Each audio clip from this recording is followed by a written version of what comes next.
परेशान हो रही थी और हमारे पास उस समय जल प्रसाद की शॉर्टेज थी और एक दो अच्छे गिरे। तो उस समय ऐसा लगा तो समझ नहीं आ रहा क्या करें। तो पीने सेवादार जो 10-12 पेटियां हमारे पास जल प्रसाद की रखी थी, इसको देख के ये लग रहा था कि इतनी लंबी संगत लाई हुई 10-12 पेटियां करेंगे, बट ये पॉसिबल नहीं है कि सामने सामने कोई प्यास से गिर रहा हो और हम पेटियां गाड़ियों में रखें और फिर सेवा तो नहीं है, फिर तो सब ड्रामेबाज। तो हमने कुछ नहीं, हमने कहा हम सारा दिन रह लेंगे लेकिन ये पेटियां निकालो, जिसके पास जो भी है वो पेटियां निकाल कर बांटना शुरू किया। तो वो गुरु जी ने इम्तिहान देना शुरू किया और दुनिया भर की संगत उस पॉइंट पर भेजी। अब सवाल जल प्रसाद का था और वो भीड़ की वजह से जो आना था वो पहुंच नहीं पा रहा था हमसे। सब कुछ तो था तो वो, लेकिन संगत इतनी थी कि जल प्रसाद हम तक नहीं पहुंच पा। तो क्या कर सकते थे क्या नहीं कर सकते थे वो गुरु जी को पता है।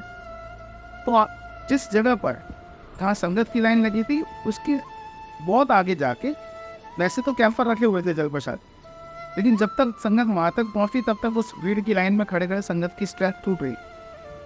तो जो कोशिश हो सकी वहाँ से जल प्रसाद उठाकर लगे और कंटिन्यू गुरु जी ने एक्स्ट्रा सेवा दी।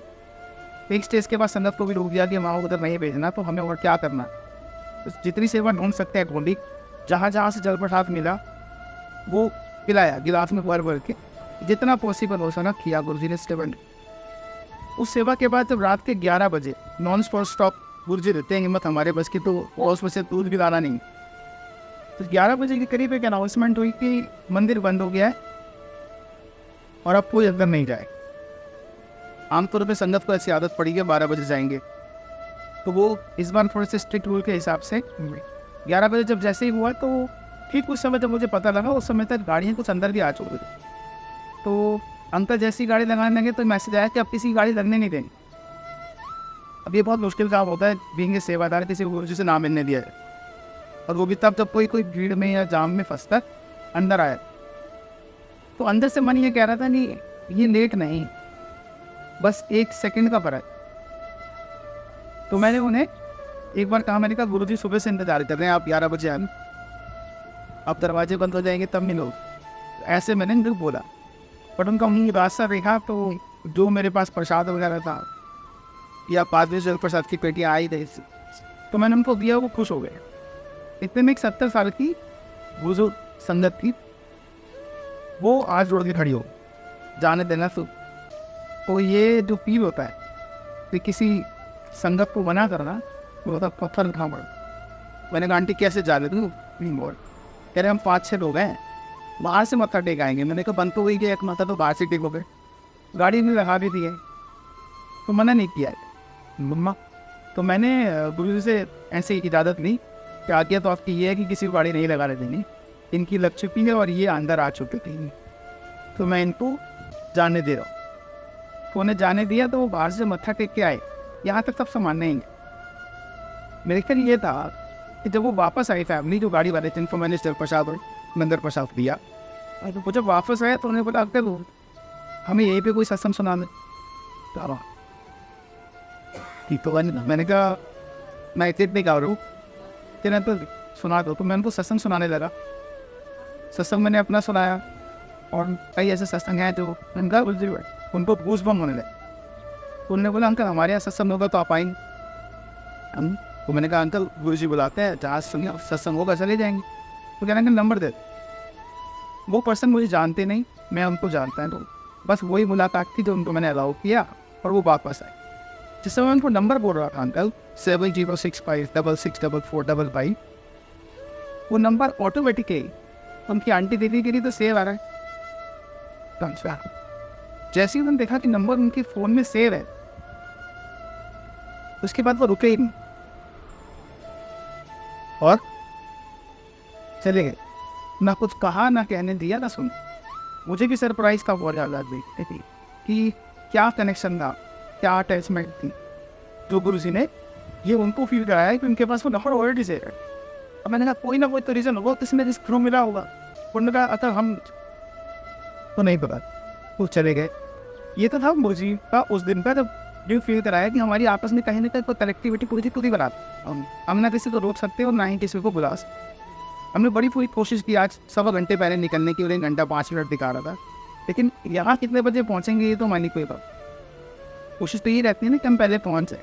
कभी कोई ये जाम, कभी वो जाम, कछुओं भोले वगैरह वगैरह, वो चीज़ सारे के सारे फिर फंसते ही रहे। लगा कि पता नहीं कब पहुँचेंगे, फिर भी जैसे तैसे धीरे धीरे गुजार रही है। आज ही नक्की कुछ सबक सुन रही। तो जब ना अभी इसके 1 हफ्ते बाद जो जी के यहाँ गुरु पूर्णिमा का जब फंक्शन हुआ, तो त्यागी फॉर्म में मेरी सेवा थी गुलाटी इंटरनेट के साथ। तो उन्होंने मुझे जाते बोला, अंकल एक काम करो, संगत वहाँ बैठी है ना, उनको जल प्रसाद पिलाओ जा। तो मैंने कहा पार्किंग में गाड़ी लगानी है, कह रहे आपको यही करना है। तो मैं भी बोलता रहता हूँ गुरु जी से, लंगर सेवा करा लो, लंगर सेवा करा ही देते हैं कहीं ना कहीं। तो मैं जब वहाँ जल प्रसाद पिलाने गया तो वहाँ पे एक सेवादार ने मुझे बोला, अंकल जल प्रसाद नहीं। मैंने कहा तो वो संगत को बांटना है। कह रहे आपको नहीं बांटना। तो मैं जाने लगा तो एक साइडन अंकल है, कह रहे मैं नहीं खाना। कह रहे अंकल फिर भी ये जल प्रसाद ना यहाँ संगत के लिए है, कह रहे संगत को ही बांटने के लिए क्या। तो उन्होंने मुझे मना ही कर, कह रहे अंकल अभी आप जाओ। मैं चला गया तो 4 नए बच्चे नए सेवादार होंगे, उनको बड़ा फील हो। कह रहे अंकल ऐसे तो नहीं बोलना चाहिए। मैंने कहा वो लिमिटेशंस, वो नियम है, उसको फॉलो कर। मुझे मेरे कोऑर्डिनेटर ने कहा, मैं गया, उनके कोऑर्डिनेटर ने कहा, लेकिन उनके पास जो मैनेजमेंट है वो उसको देखे, इसमें कोई फील करने वाली बात नहीं। तो मुझे कोई ना कोई सेवा तो करनी है, तो ये वाली नहीं करनी होगी तो वो करनी होगी। तो मैं वापस आ गया। तो गुलाटी ने बोला कि आपके पास वो बॉक्स होगा, उसको जल प्रसाद निकाल। तो 2 पेटी थे मैंने, कह रहे यही बांट लो। तो वहाँ वो पेटी गेट के पास जाके रख दी। अब रखने के बाद संगत का जो रुख उस तरह था, वो महाराज ने ऑटोमेटिकली उस तरह ही कर दी उस बॉक्स के पास यहाँ। और गुलाटी अंकल ने मुझे बोला कि वो एक ड्रम वहाँ पड़ा है, वो उठा, वो ड्रम वहाँ लगाया। और उसके बाद आप मानिए लगभग वो 12:30 के बाद रात के 8 बजे तक उस पॉइंट पर सिवाय जल प्रसाद बांटने का कोई काम ही नहीं। सेवा किसने नहीं, तो कैसे लेनी है। और तो वो 4 लड़कों की सेवा 3 बजे वो चने भी गए किसी और पॉइंट पर। अब मैं रह गया अकेला। इससे आगे जो एंड होगा ना वो सुनेंगे तो आपको समझ आएगा वो चाह कह रहे उस दिन। एकदम इधर लग गया, एक इधर लग गया, बर्फ की सिलियाँ आने लग गई। और तो और हर भर की पेटियाँ आने लगी। इतनी पेटियाँ आ गई कि संभालना मुश्किल। वो पेटियाँ लगातार बांटने के लिए एक हाथ ड्रम में ऐसे जाए, दूसरे ड्रम में ऐसे, और वो बिल्कुल ठंडे। कैसी सिचुएशन हो रही। तो हमारे एक सैम अंकल वो लगभग 4 बजे में बोले, अंकल बहुत देर होगी, थक जाओ, तबीयत खराब हो जाएगी। मैंने कहा सेम में तो नहीं खराब होती, कर रहे थे। तेरे कोई भी नहीं है। मैंने कहा जब तक कर रहा हूँ नहीं तो बैठ जाऊँ। मैं बैठा ही नहीं। 5 साढ़े 5 बजे वो खुद उठ के वहाँ से आ गए और मेरे संग जल प्रसाद बांटने लगे। लगभग 7 बजे के करीब जो जल प्रसाद की सारी पेटियाँ रहेगी, तो अंदर मुझे बोले एक बार के लिए, इतना उसी को देना जिसको नीड हो। अरे जब सबको ही नहीं गए, जब तक है तब तक तो जाने ही दो। अब उन्होंने ये बोला, हार्डली 5 मिनट में क्या हुआ, 200 पेटियाँ भिजवाई उनसे। और वो कह रहे उतारो, और वो अंकल कोई शक्ल देख रहे। मैंने कहा सर हम बांट नहीं क्या, इन जो बांटनी है हमें बांटना है, बस इसको देना है किसको नहीं देना है ये तो हमारे दिमाग से निकाल लीजिए। तो 200 पेटियाँ उतरने के बाद में कम से कम 100 पेटी के करीब रखी भी रह गई, और वैसे ही खुंडा घुसने बैठा। रात के लगभग 9 बजे तक जब वो जल प्रसाद बांटते पूरी आदत थक चुका था। हिम्मत तो आ रही थी, लेकिन वो इलाज कर रहे होंगे कौन, ऐसे और ऐसे क्या हो रहा था पता नहीं, इतने घंटे कैसे हो रहा। अगले दिन मैं पूरा थक चुका था।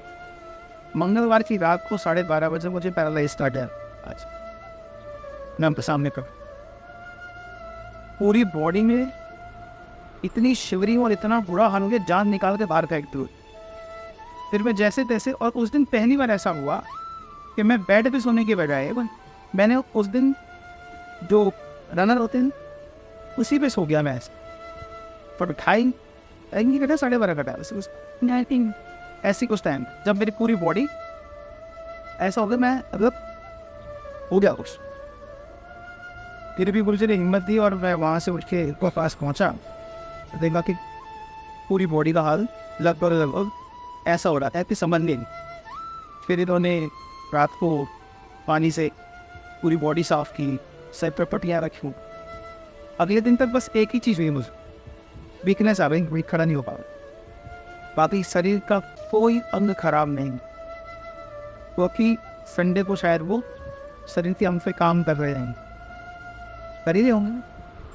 अब एक्सट्रीम लेवल पर थकान होने के बाद जब सिर गुरुजी किस तरीके से इलाज करते हैं, ये तो जो थोड़ा बहुत फ़र्क पड़ा है मेरी आँखों में, फ्लिकरिंग कंटिन्यू हो, तब ऐसा लगना है 2 मिनट जम है वो सब, तो धीरे धीरे रिकवर हो जाए, वो ठीक करोगे। बाकी कृपा गुरुजी की इतनी है कि सत्संग मैंने पहले भी सुनाया कि मुझे मेरी गाड़ी में स्टीयरिंग से हार्ट अटैक हुआ और 20 किलोमीटर तक गाड़ी चलाकर गुरुजी हॉस्पिटल लेके गए। पता है ना, ऑपरेशन हुआ, पता लगा 99.6% हुआ, स्टंट डाला हुआ है, 2 बार हो चुका। लास्ट मई में मुझे दोबारा 20 तारीख के आसपास फिर मेरी तबीयत बहुत सीरियस हुई, फिर ICU में पहुँचे। जब हॉस्पिटल में एडमिट हुए तो उन्होंने मुझे बोला था कि आपको ओपन हार्ट करना पड़े, और ओपन हार्ट उन्होंने बोल दिया। 2 दिन मुझे अंडर ऑब्जर्वेशन रखा हॉस्पिटल में। तीसरे दिन जब मुझे ICU के अंदर OT में ले जा रहे थे, तब आंटी ने जल प्रसाद कुल छाती में मल दिया, और जब अंदर लेके गए तो दोबारा से मेरी प्रोसेस शुरू हुआ एंजियोग्राफी वगैरह चेक करने के लिए। तो डॉक्टर ने पता नहीं, वो पूजी नहीं बैठ जाते हैं वहाँ, तुम तो पूजी जाके बोला ले जाओ, कुछ नहीं करना। एक मतलब एडमिट इसलिए किया, अंडर ऑब्जर्वेशन इसलिए लगा कि ओपन हार्ट करना है तो पूरी चीज़ नॉर्मल हो जाए, शुगर और BP वगैरह कंट्रोल हो जाए।